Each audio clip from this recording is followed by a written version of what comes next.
Hi, this is Bob Harrington from Stanford University here on Medscape Cardiology and theheart.org. We're going to talk about something that seems to really be both problematic and resonating within the cardiology community, and that's the notion of physician and clinician wellness.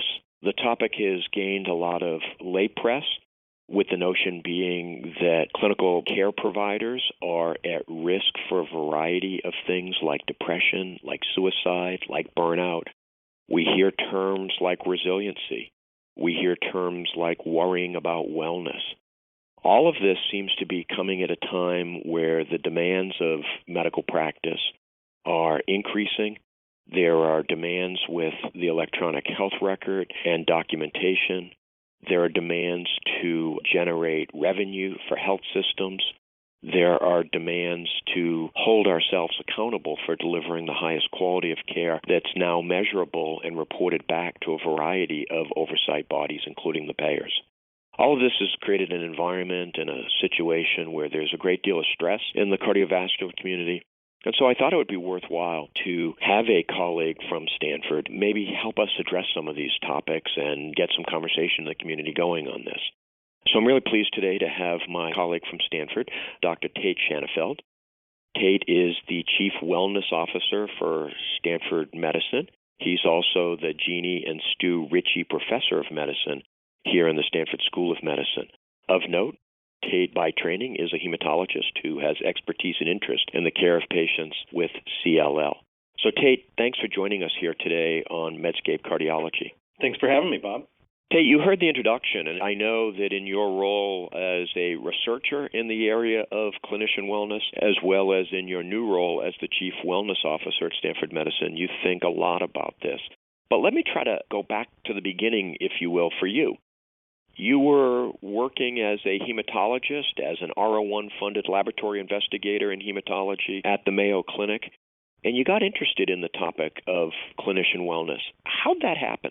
So it actually went back to my residency days when I first got interested, and I was a third-year resident at the University of Washington almost 20 years ago now, and I was preparing for a research block and had a great mentor, Tony Bach, who was meeting with me to talk about what we wanted to work on. And I shared with Tony one of the things I was interested in was studying the experience of residency training, and Tony asked me a number of good questions like mentors do of what I was observing and what my hypothesis was.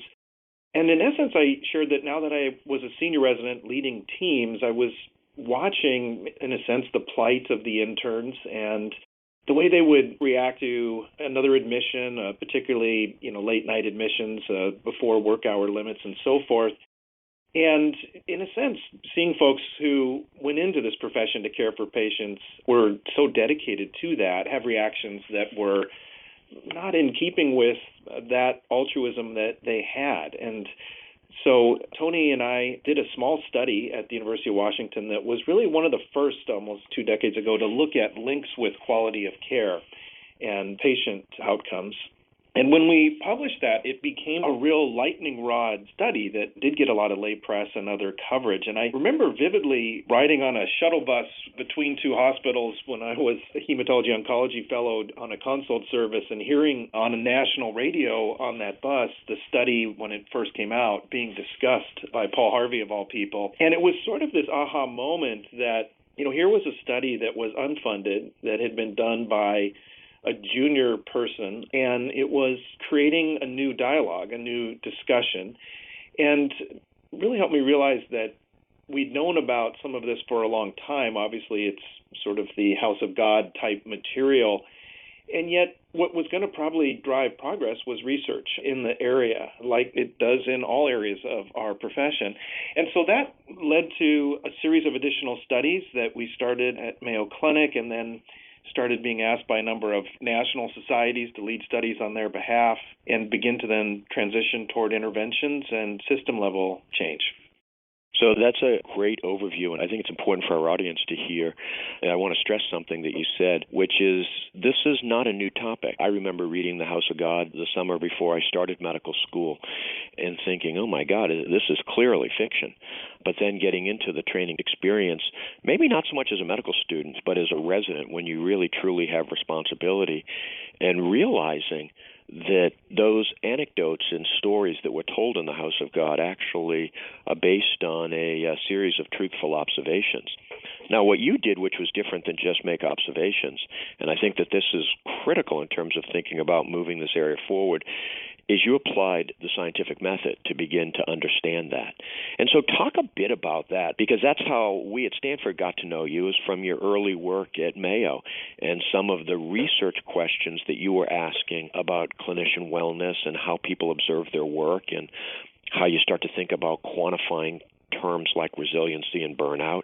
Talk about that initial work, Tait, and what you learned and how that set sort of the framework for what you call the interventional studies that were to come.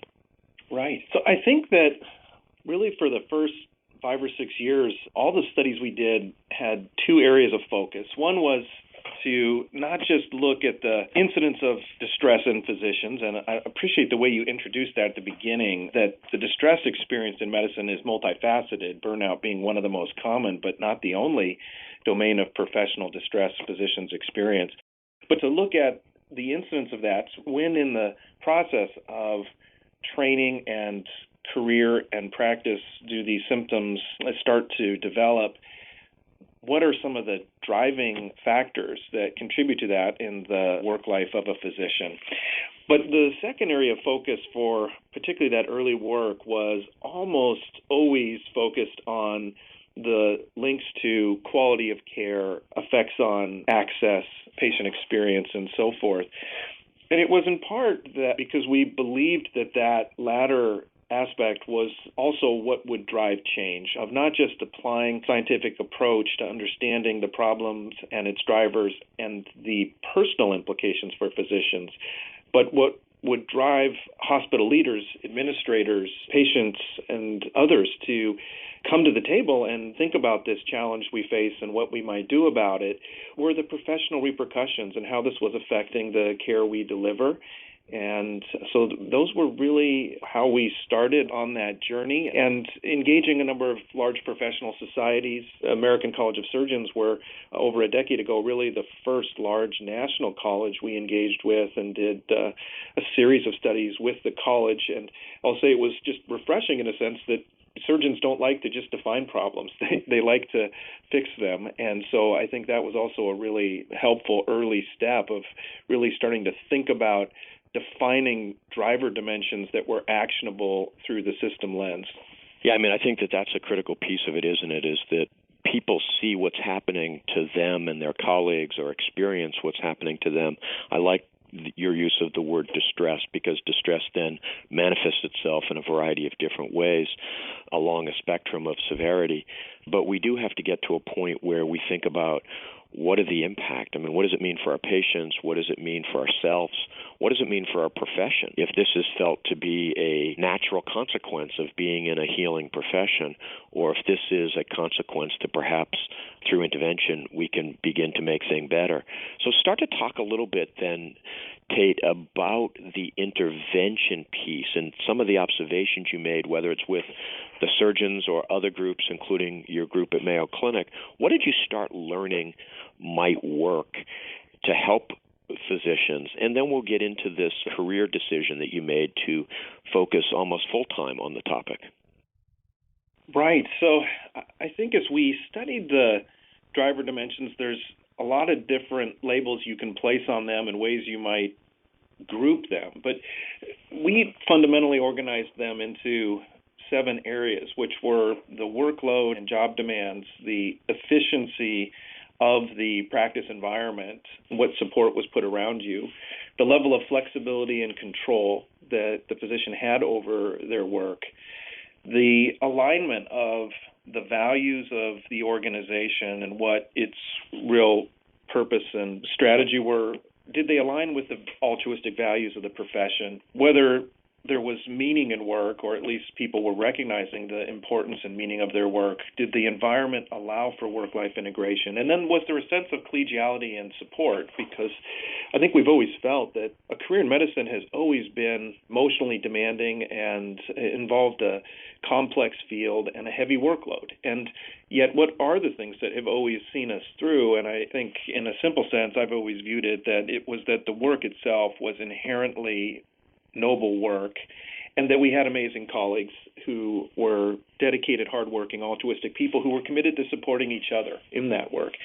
And so as we kind of grouped things into these different driver dimensions, we would then start to think about which of these are the most actionable. And some elements like workload over the arc of the last decade, primarily our productivity, what we're being asked to deliver, has just continued to increase, and there's many reasons to expect that to persist. And just the shortage of physicians, many more Americans needing access to health care, the complexity of the care we provide increasing. So that, for example, might not be the most actionable domain. But some of these others, like efficiency, creating flexibility, thinking about ways we re-engineer our environment to help physicians better connect with each other, even though we're moving faster, if you will. Some of those types of things, giving people voice and input into what are the local challenges in their work unit that they could redesign to make the environment help them take care of patients more effectively,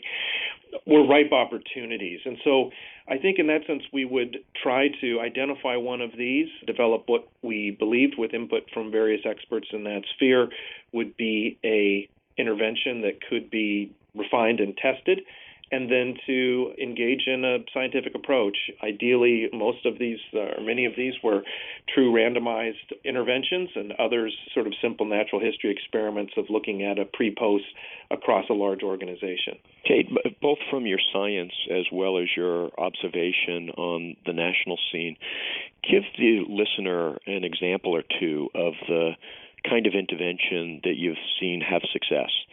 Some of them might be ones that you've heard about it through anecdote at certain centers. Others might be ones that emerged from your randomized comparison. What are a couple examples of things that work?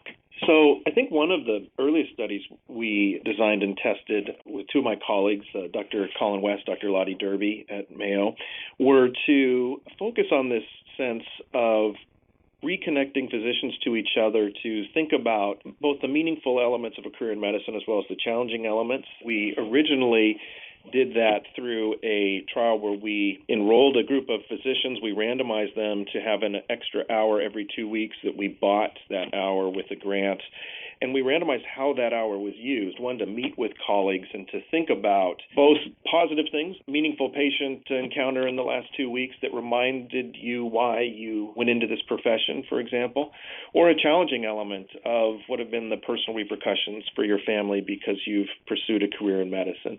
But to have a facilitated discussion around that, or just have that hour to catch up on work, get home earlier. And the hope was that that would both restore community and reconnect physicians to some of the meaning in their work that many of the other characteristics in our current and practice environment distract us from the really meaningful things that are happening in our workday. And what we found over the 9 months of that study was that both the groups getting the hour relative to the large control group who didn't get the hour had improvements in burnout.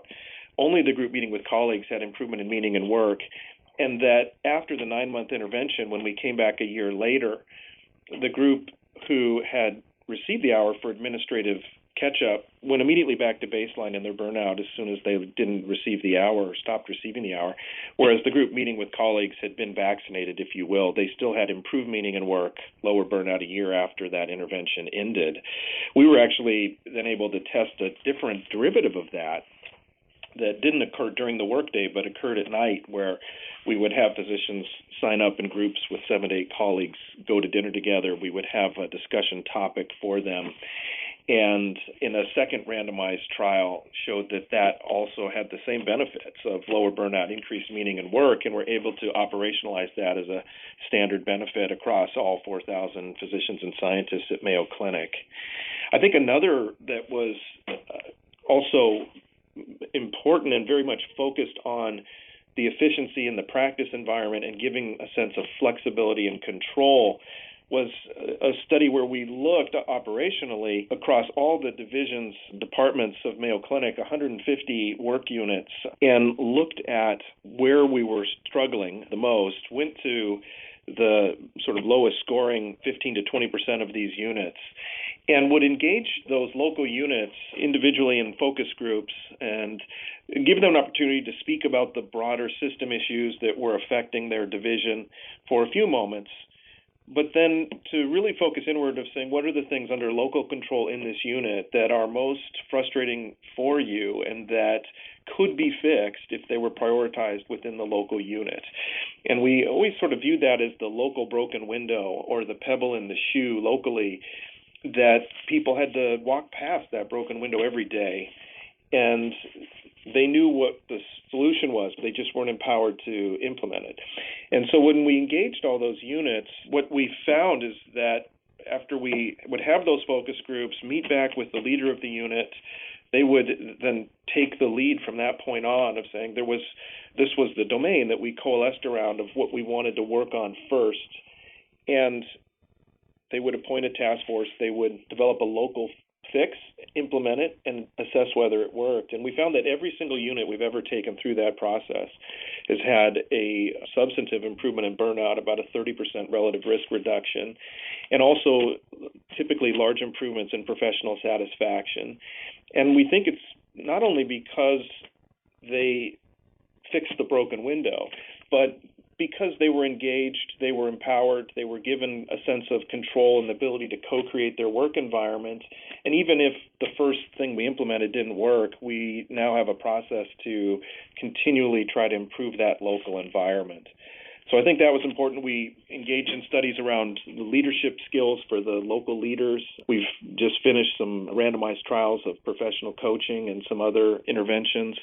We would tend to look at it from the lens of these driver dimensions and then identify things that would fit the needs of a given organization that might move the needle on one of those, and think of a way to pilot something, test it, prove its efficacy, scale what works, and reject what doesn't, and move on. Tait, as I listen to you and as I reflect upon reading your work, it strikes me that we've had a technology explosion in medicine that in many ways, through things like the counting of RVUs or the insistence upon documentation at a very detailed level in the EHR, that has contributed, at least in part, to loss of some of the things that people might have felt control over.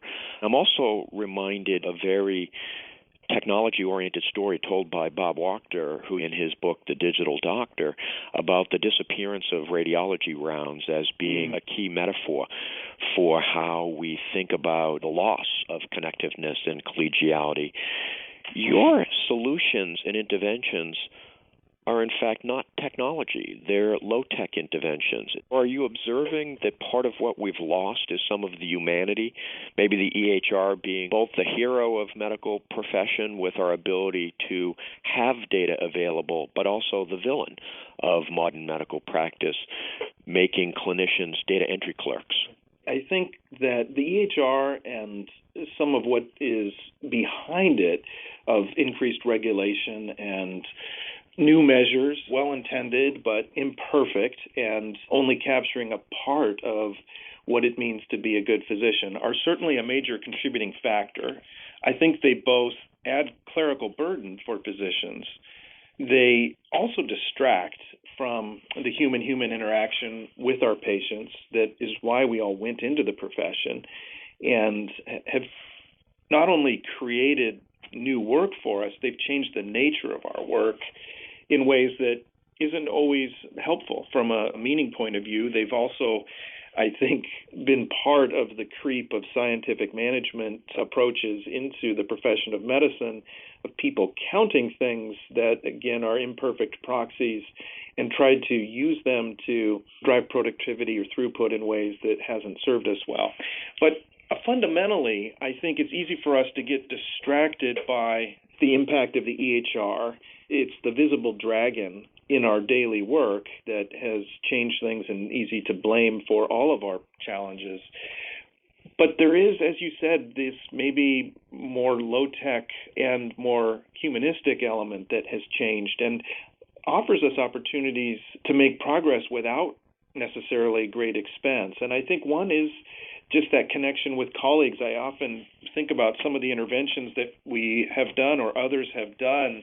The medicine, if you will, is a medicine that's always been with us, which is back to that notion of our amazing colleagues and being able to support each other and journey together in both the virtues and challenges of being a physician, that we don't need to invent the medicine. What we need to do is think about what's the modern delivery vehicle for that medicine. And historically, it might have been the physician lounge or the ways physicians would have more time during the workday and pull each other out to discuss interesting cases.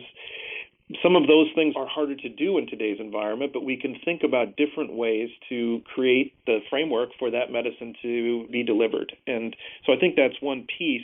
And then I do think that there is a large component that is helping physicians remove some of the distractions or at least tie back into the core of the work.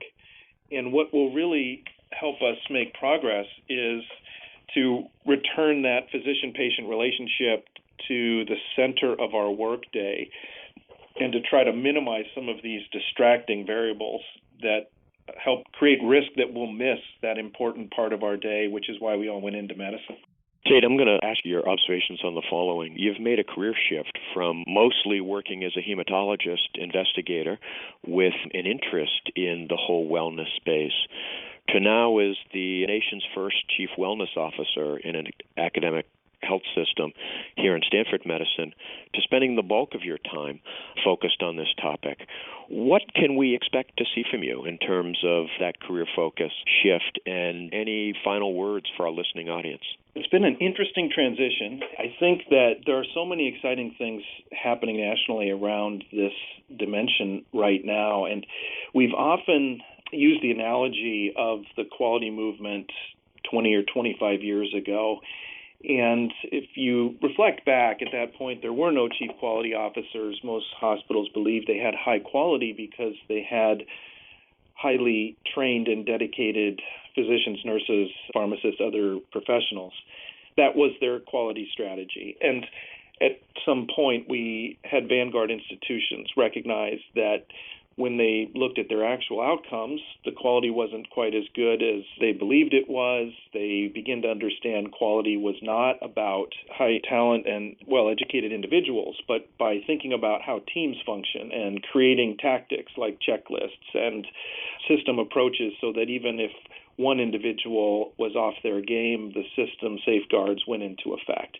In a sense, that's where we now are in this new movement, if you will, around the well-being of healthcare professionals. And recognizing that allowed me to think about refocusing my energies, is that the timing was right for this transition, and that we now recognize that the wellness and well-being of our professionals is not about personal resilience. It's not just about taking care of ourselves, sleep, exercise, nutrition, and so forth, all important things. But in a sense, that's kind of like the quality movement when we believed it was about having dedicated and well-trained individuals. And we're now at this inflection point of recognizing how the system, the environment in which we function, is really what is the next frontier to make progress, and that we need senior leaders within organizations who are helping the organizations accurately assess where are we. Let's benchmark this with other institutions. Let's identify our hotspots. Let's have a coordinated institutional strategy where we can deploy tactics and approaches that we know are effective to the units that are struggling most, and also develop sort of high-level strategies to drive across the organization in thinking about new dimensions of leadership, new dimensions of giving people flexibility and control and helping engage them in improvement work to improve well-being. And also, how do we think about true organization-level metrics that our administrative leaders can track as directional leading indicators and drive improvement that will create the work environment in which our people thrive. It's fascinating to see the journey since Dean Miner at Stanford created this position, what has been the crescendo of other organizations that have followed suit. I was at the AAMC national meeting, and I think there are probably somewhere between 20 and 25 academic medical centers in the last year who have named an associate dean, a senior associate dean, or a chief wellness officer, really following Stanford's lead on that front, and are starting to really approach this from a system and organizational lens. We're all still learning from each other in this somewhat nascent field, but it's really exciting to see that momentum and to also see efforts through the National Academy of Medicine's Action Collaborative with the AAMC and ACGME, bringing together payers, bringing together regulators, bringing together EHR vendors, malpractice insurers, large professional organizations, and the leaders of vanguard institutions to think about working on this in a tiered fashion, recognizing that nobody controls all the levers that need to be manipulated to make progress, but that if we're all at the table and each of us is working on the part that we can control, the potential ability to have real change that makes a difference broadly across the country over the next decade is tremendous. And I think that's where we're going. If we can leave the listeners with any sentiment, it would hopefully be that there is reason for optimism. There are discussions happening with stakeholders who I think historically would have said this is a personal problem for the physicians and not engaged with it, are really looking at it from this level, these high levels of regulation and payment and EHRs and so forth, that is reason for hope. Tait, I can't think of a better way to have summed up our conversation, and there's probably not a more critical area in clinical medicine today that needs to be addressed, and we're glad and very hopeful that with some of the work being done, not just locally, but on the national scene, that you've begun and play a key leadership role in, that we can see a better future for healthcare professionals. My guest today has been Tait Shanafelt, who is the Chief Wellness Officer at Stanford Medicine and a Professor of Medicine here at Stanford School of Medicine. Tait, thank you for joining us on Medscape Cardiology, and maybe we can get you to come back periodically and update our listeners, because I do think this is a topic that is critically important to the cardiovascular community. Thank you. Look forward to it, Bob. Thanks for having me today.